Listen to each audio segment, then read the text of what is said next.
Olá, seja muito bem-vindo ao Bate-Papo com o Missionário. Eu sou o pastor Vitor Ferreira e eu tenho o prazer e a alegria de entrevistar dois missionários extremamente relevantes para a nossa denominação. Eu vou deixar com que eles se apresentem, porque eu tenho certeza que darão muitos outros detalhes. Então, nos diga, quem são vocês?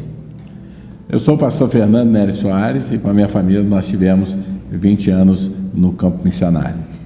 Eu sou a missionária Luza Soares.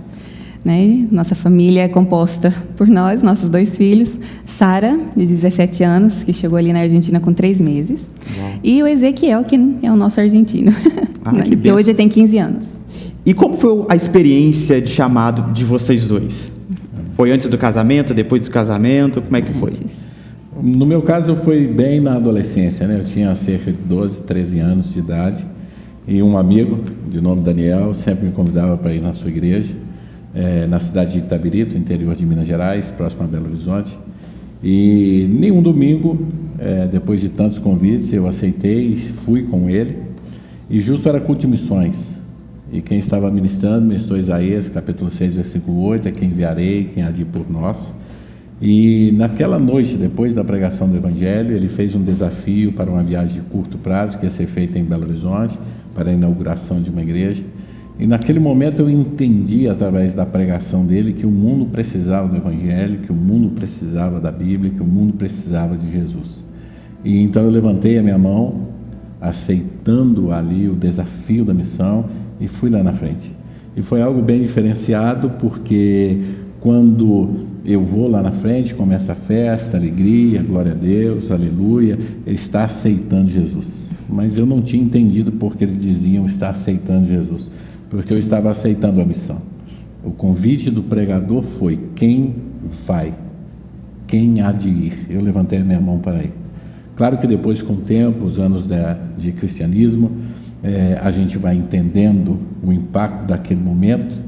E talvez para mim o mais impactante do meu chamado tenha sido a experiência de um adolescente, sem nenhum conhecimento de Deus, a primeira vez que entra na igreja evangélica, recebe um chamado missionário, o aceita, sem entender absolutamente nada do que é a missão, mas naquela noite hoje, depois de tantos anos, eu entendo que Deus me recebeu, Deus me aceitou, Deus me chamou como missionário naquela noite. Então, é uma noite que eu não esqueço nunca mais na minha vida. E a senhora, como foi o chamado da senhora? Meu chamado, eu sempre... Eu gosto de lembrar do início, lá como que foi na pré-adolescência. Eu não era convertida ainda não era crente. Mas eu amava Deus, buscava Deus, estava do meu jeito, tentando, servir a Deus. E eu tinha meus 12, 13 anos e eu não sei por quê, porque eu não tinha nem de onde tirar isso, mas eu me imaginava como uma missionária. Eu me via, assim, na minha mente, eu me via pregando, andando nas ruas e pregando, e falando de Jesus, e cuidando das crianças. E era uma coisa assim que eu não entendia, Por que eu tinha aqueles pensamentos, aquele sentimento e tal.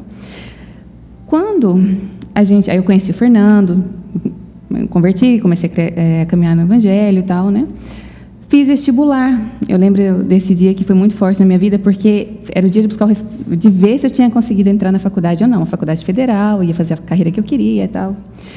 E aí, horas antes de buscar o resultado, de ver se eu tinha passado ou não, na época, porque hoje é tudo online, gente? Na época eu tinha que ir lá na faculdade, olhar se meu nome estava na lista na parede. E aí eu fiz um voto com Deus. Eu falei: Senhor, eu já estava de casamento marcado. Isso era dezembro. Nosso casamento estava marcado para 24 de março de 2001.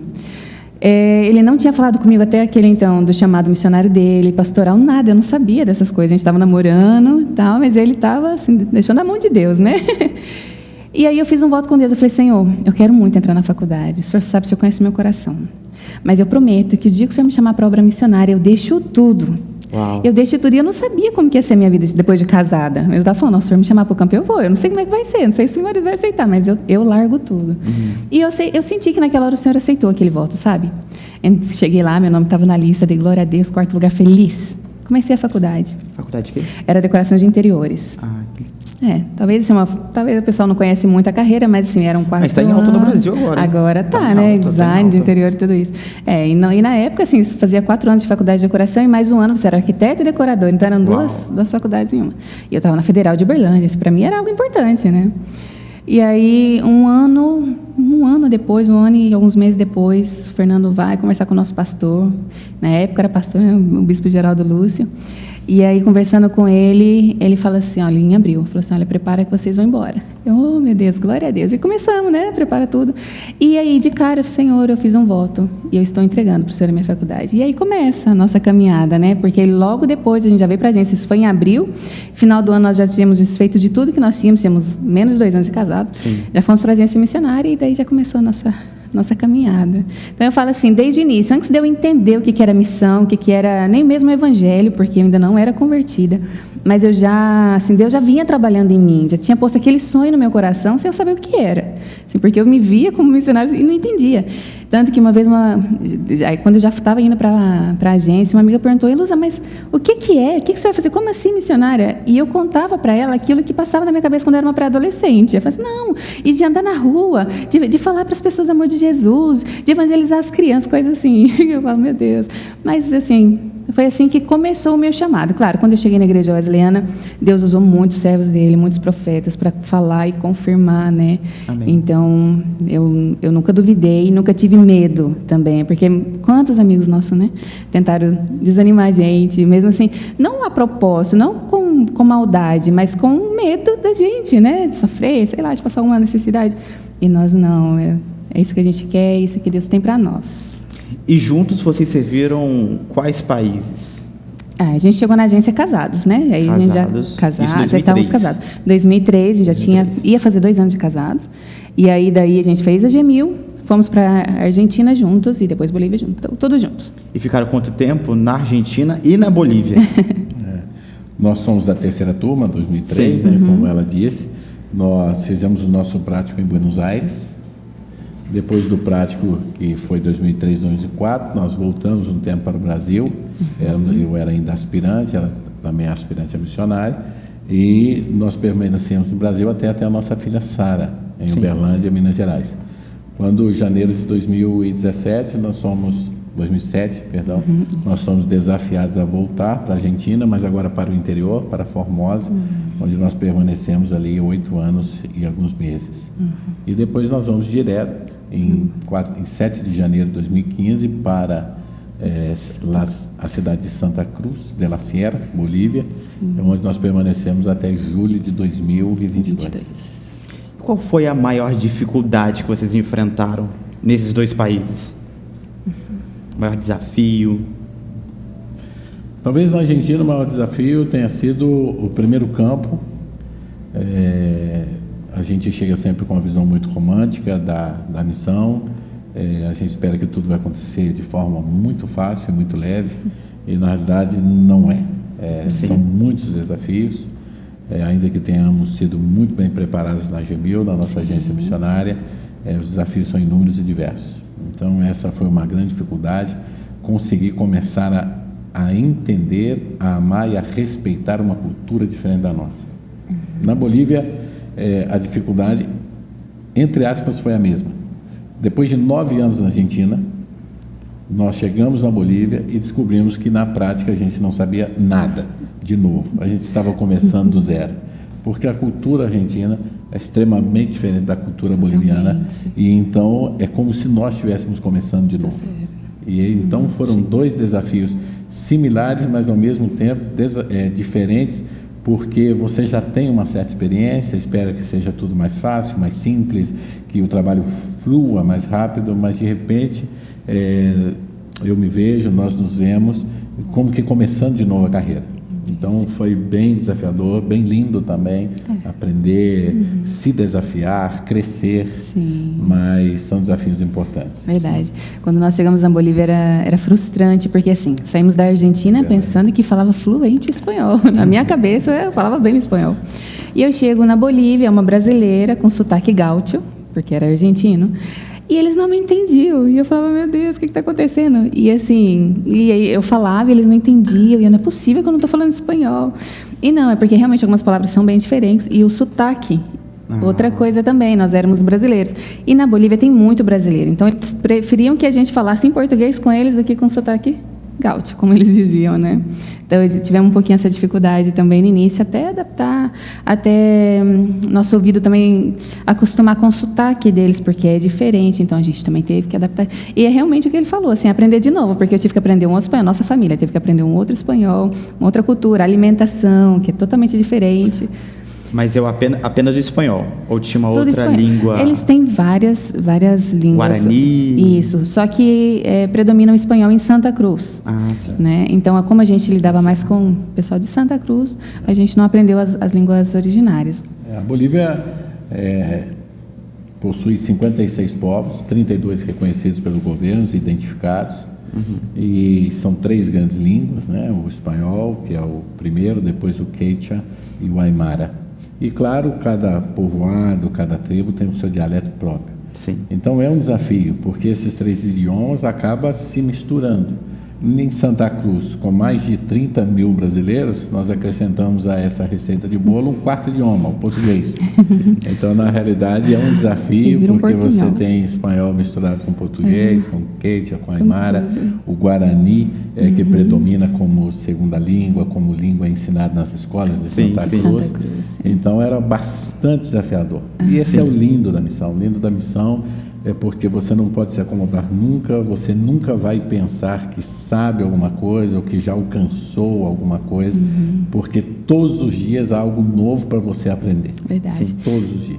Quando nós chegamos em Santa Cruz, outra dificuldade que eu tive, além dessa do idioma, isso marcou muito a nossa vida, que foi o seguinte: nós somos brasileiros, trabalhando na Argentina só com argentinos. Fomos enviados para a Bolívia. Na nossa cabeça, a gente estava indo trabalhar com bolivianos. Quando a gente chega lá, está rodeado de brasileiro, era muito brasileiro. Então, você está no ônibus, está escutando português, você está na faculdade, a gente já chegou, foi para a faculdade, então, todo mundo brasileiro, e você está no bairro que a gente morava, era muito brasileiro.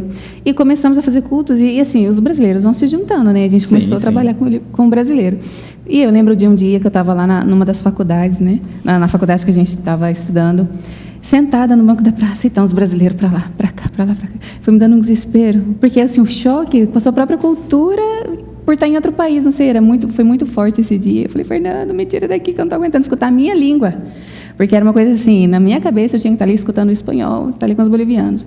Mas foi algo tremendo que Deus fez, porque como nós somos preparados, o nosso emocional para trabalhar com bolivianos, de repente começa a chegar os brasileiros, nós tivemos uma luta interna muito grande, né, com a gente mesmo. E pensava, e orando, e buscando, mas o Senhor foi trazendo esses membros. Nós não buscamos os brasileiros, não era um propósito do nosso coração trabalhar com brasileiros na Bolívia, mas o Senhor foi trazendo e nós conseguimos montar um grupo, assim, uma igreja maravilhosa na época.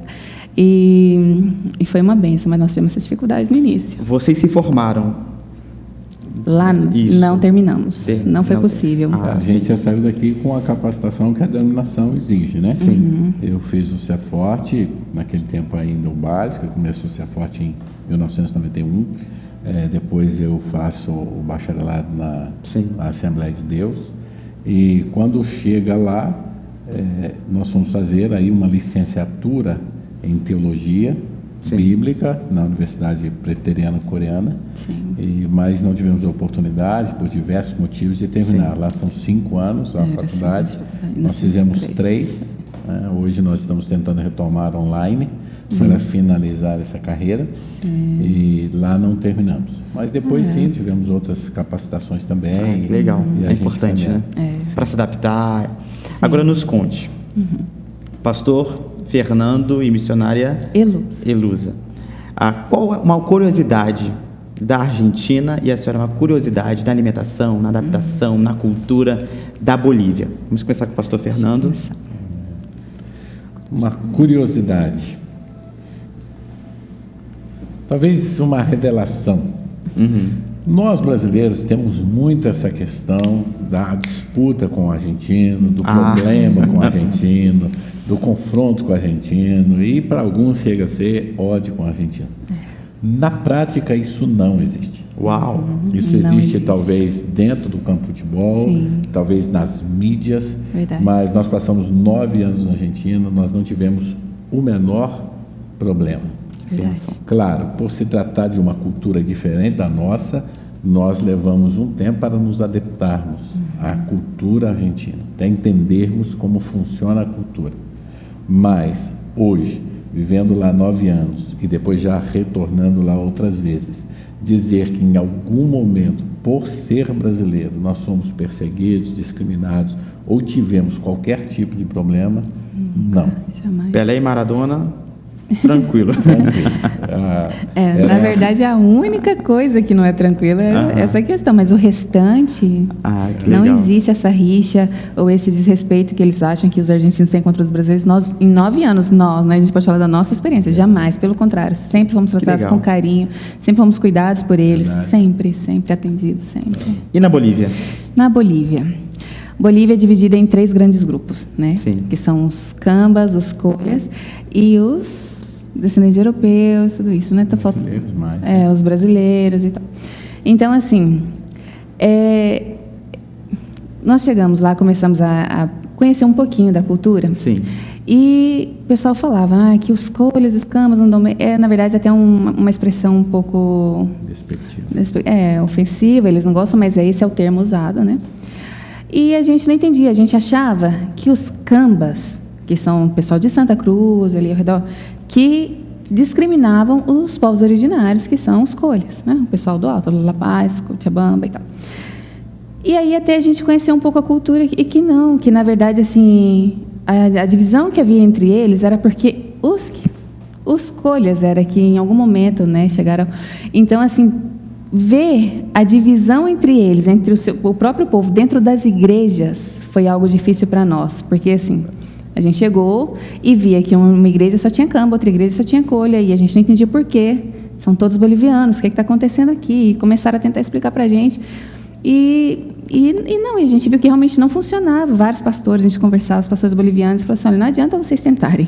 Porque a gente falava, com a gente não vai acontecer isso, não. É cultural, né? Não, vai ser uma igreja para todo mundo. Onde já se viu uma igreja só para o pessoal daqui de Santa Cruz? Não, é uma igreja só.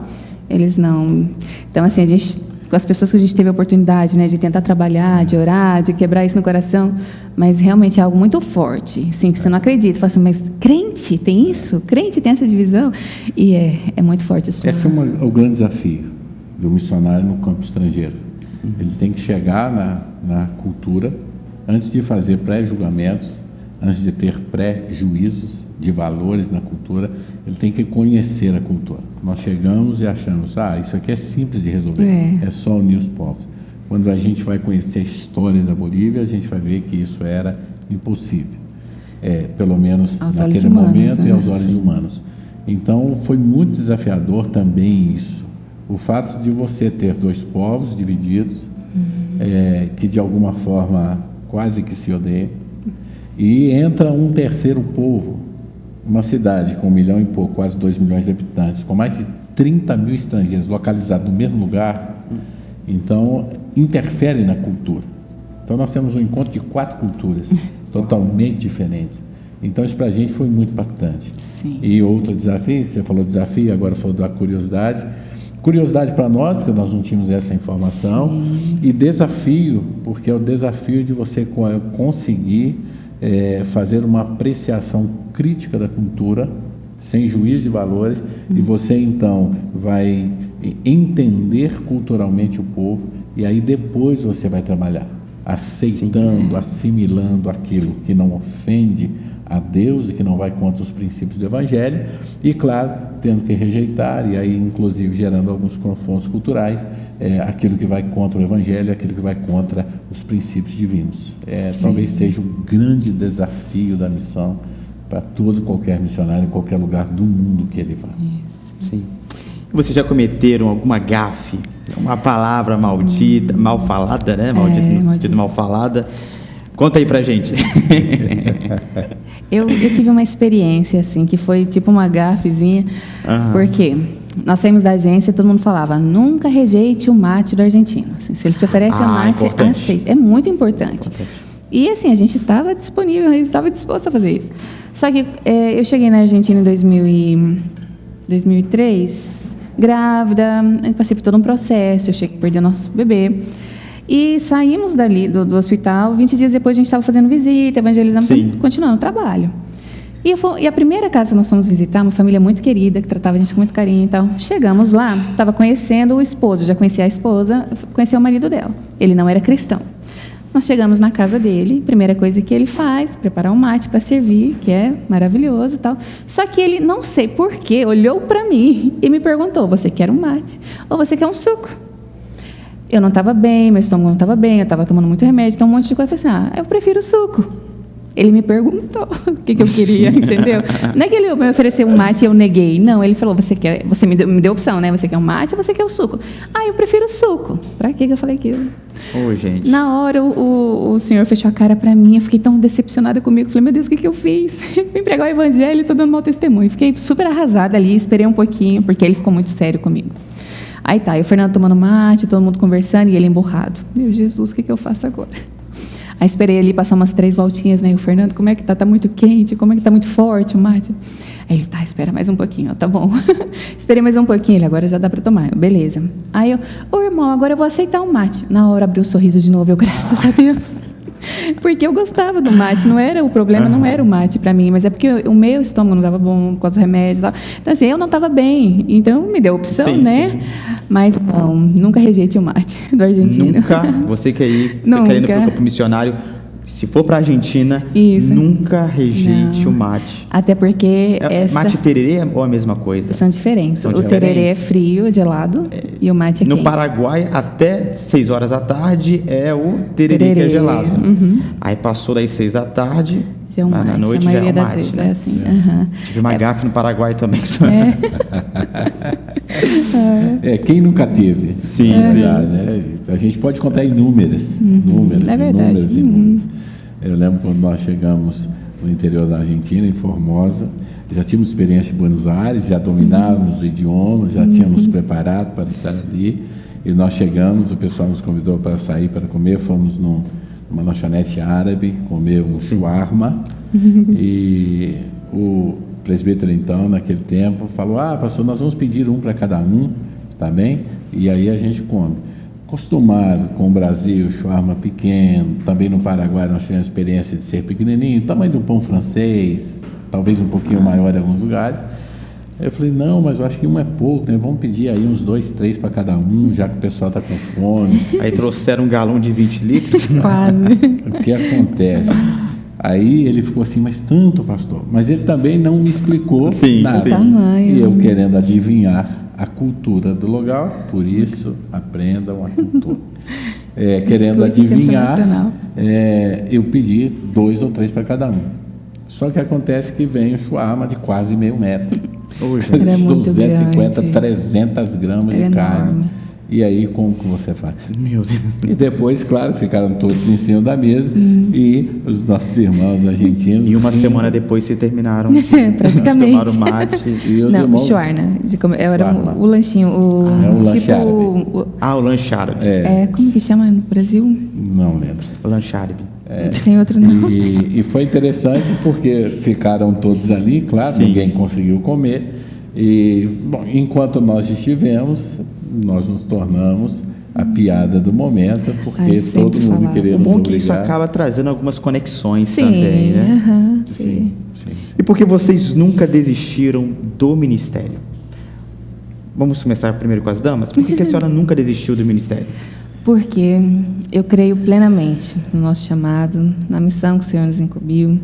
Creio plenamente, sem dúvida alguma, disso e do cuidado de Deus. A gente passa as lutas, passa a dificuldade e tal, mas é uma coisa assim, eu não tenho medo. Eu sempre falo, gente, já deixei uma vez, se eu tiver que deixar 1000 vezes, eu vou deixar 1000 vezes tudo para trás, porque a gente já deixou várias vezes. Deixamos de casa para ir para Gemil, da Gemil para Buenos Aires, depois lá, um pouquinho que ficou lá.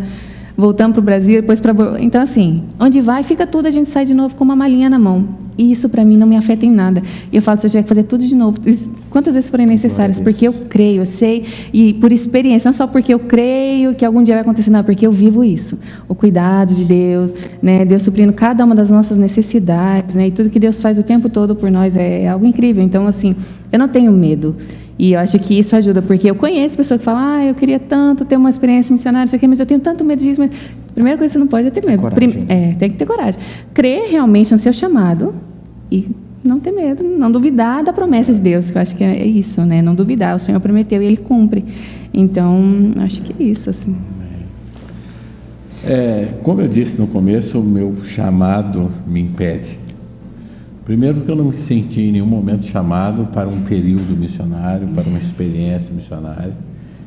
Eu sempre tive muito consciente no meu coração, desde a idade de 12, 13 anos, naquela noite de domingo, onde eu aceito o chamado missionário, de que eu fui chamado para as nações para toda a minha vida. Sim. Amém. Para toda a minha vida. Nunca houve e não há um projeto de retorno, por assim dizer, planejado, pensado. Deus tem seus caminhos, Deus tem as suas direções. Sim. Mas eu me lembro bem daquela noite. E naquela noite eu entendi o meu destino em Deus. Glória E a Deus. missionário é o que eu sou, não é o que eu faço. Glória a Deus. Por isso eu não consigo, nem que queira, retroceder. Não tem como. Amém. Qual que é um versículo bíblico que marcou ou que marca o ministério e a vida de vocês? O meu é Isaías, né? E disse o Senhor: quem enviarei, quem há de ir por nós. Me marcou porque foi o primeiro versículo bíblico que eu ouvi, me marcou porque foi o primeiro culto que eu participei, foi o primeiro culto missionário, e foi o texto que me levou a entender: o mundo precisa de Deus e Deus está me chamando. Naquela noite, ao ouvir o pregador, eu ouvi como que se o próprio Deus estivesse me chamando. Glória a Deus. Eu creio que o Marcos 16:15, né, que fala isso por todo mundo e pregar o evangelho a toda criatura. Eu acho que isso, né, fala assim, por todo mundo, é toda criatura, é onde tiver, porque assim a gente sabe do nosso chamado e a gente entende que é transcultural, né? Mas se hoje é para a gente estar aqui, vai ser aqui, onde o Senhor chamar, como sempre fizemos, onde a gente estava é ali. Então, é isso. O melhor lugar para se estar é onde Deus Onde quer que nós Deus estejamos. quer, exatamente, né? Sem dúvida, é sempre o melhor. Bom, gente, para a gente finalizar, jogo, bate-bola, jogo rápido. Ok. Eu vou falar uma palavra e vocês têm que responder aí com uma, duas palavrinhas no máximo. Vamos lá? Bora. Família. A base. Acho que é tudo. Base, tudo. Bolívia. Ai, meu Deus. Desafio. Argentina. Eu acho que foi o nosso primeiro amor, digamos assim, no campo missionário. Eu acho que era uma palavra, né? Não, pode continuar, deixa eu fluir. Eu acho que assim, a gente ama muito Bolívia, eu posso falar Sim. por todos nós, por toda a família. Mas a Argentina foi o primeiro campo, então assim, é uma ligação maior que a gente tem. Fala Argentina, eu não dou conta, eu choro, tudo que os meninos fazem, tudo que a gente acompanha esse trabalho. Sim. E a gente passou por todos os trabalhos que existem na Argentina, nós demos a nossa pequena contribuição aí em cada lugar.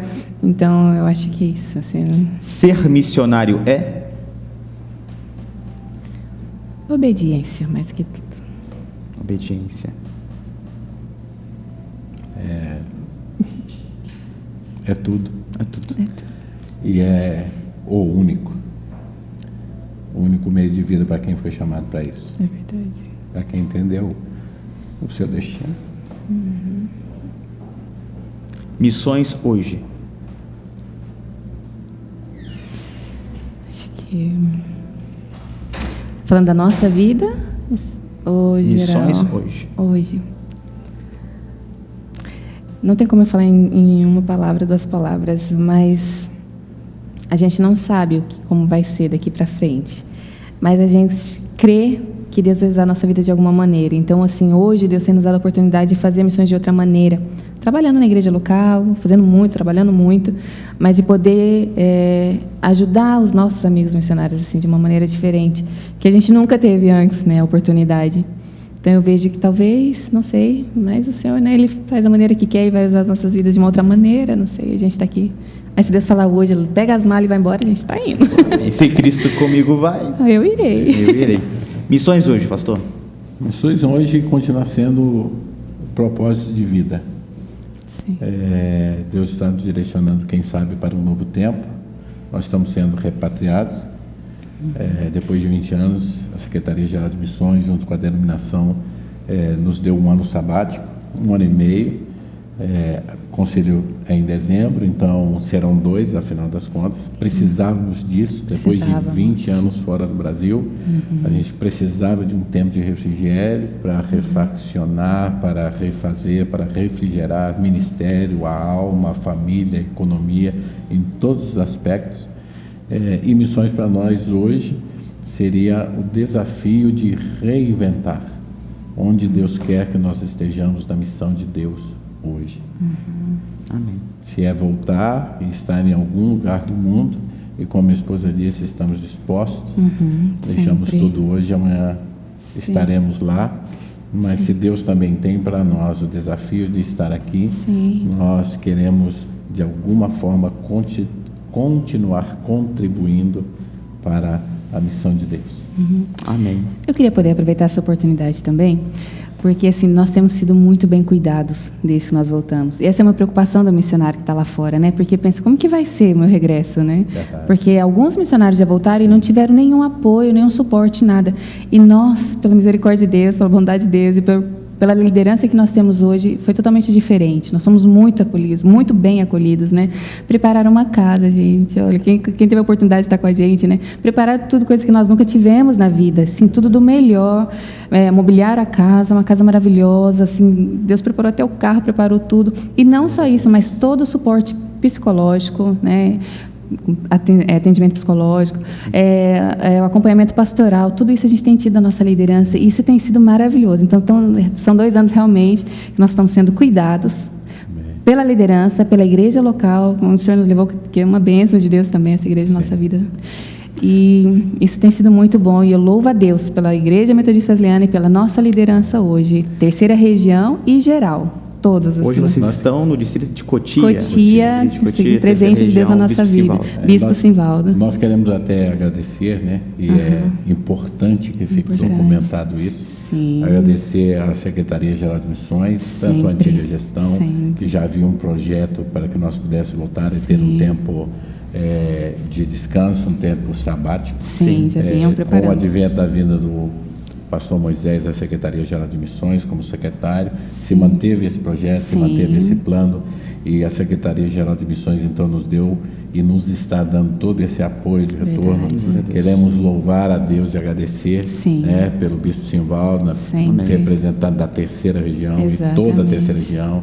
Pastor Antônio, da IMW de Cotia, que era o pastor anterior, agora o pastor Éder Barbosa, que está conosco, nos apoiando. Então, o Distrito de Cotia, a 3ª região e a Secretaria-Geral de Missões têm dado a nós todo o suporte para que nós possamos voltar. Quando falamos de não voltar, quando falamos, e até com uma certa tristeza, é porque, na realidade, talvez o passo mais difícil para o missionário do campo estrangeiro é o retorno. Nunca foi para nós o ir. A próxima missão, a próxima cidade, o próximo país, era só mais um cumprimento da promessa. O retorno é o maior desafio do missionário. Então, quando o missionário volta, se ele não tem toda essa rede de suporte para se reestruturar emocionalmente, economicamente, espiritualmente, para se reestruturar familiarmente, então ele realmente se encontra perdido. E por isso muitos se perdem na reentrada. Porque realmente, não tendo suporte, se perde. E no nosso caso, nós louvamos a Deus pela nossa denominação, que sabemos que não é onipresente, sabemos que não pode fazer tudo, são muitas as demandas, são muitas as necessidades de muitos lugares do mundo, mas nós louvamos a Deus por ter essa oportunidade de estarmos sendo repatriados com todo o suporte necessário para que, se permanecermos agora como pastores locais, nós temos todo o suporte para poder dar continuidade ao nosso ministério dentro do Brasil. E se, por algum motivo, Deus nos chamar a outro país, a outra missão, a outro lugar, nós entendemos também que hoje, esse tempo de 2 anos, com todo o suporte que nós recebemos, foi muito importante e decisivo, um diferencial nas nossas vidas, antes e depois, para que nós pudéssemos não somente servir a Deus, mas servir a Deus da melhor forma e por um maior tempo. Então, esse tem sido para nós um tempo muito Maravilhoso. abençoado. É verdade. E hoje a gente percebe a importância desse momento, do que verdade. está sendo feito com a nossa família. É verdade. Porque nós podemos hoje entender que, sendo e tendo esse período de cuidado, tanto no campo missionário quanto na reentrada, no retorno, isso faz com que o missionário permaneça, ele possa servir a Deus melhor e por mais tempo. E esse hoje é o nosso projeto, servir a Deus melhor do que já servimos até aqui, por isso nos estamos capacitando. Sim. E servir a Deus por mais tempo. Isso é maravilhoso. Como o Fernando falou, tanto a gestão anterior como essa são bênçãos demais na nossa vida e a gente foi muito bem cuidado por eles. Estão passando bastão com excelência Sim. para a glória de Deus e honra. Exatamente. Bom pastor, bom missionário, muito obrigado. Eu que agradeço. Muito obrigado por Deus inspirar a abençoe. minha vida. Tenho certeza que inspirou a vida de todo mundo que está nos assistindo. Gente, muito obrigado por assistir a gente até aqui. Que Deus abençoe vocês. Que o coração de vocês permaneça aquecido e abrasado por almas, por Jesus. E em pregar o Evangelho, seja aqui no Brasil ou fora dele. Deus abençoe. Deus abençoe, amados. Foi um prazer. Muito obrigada.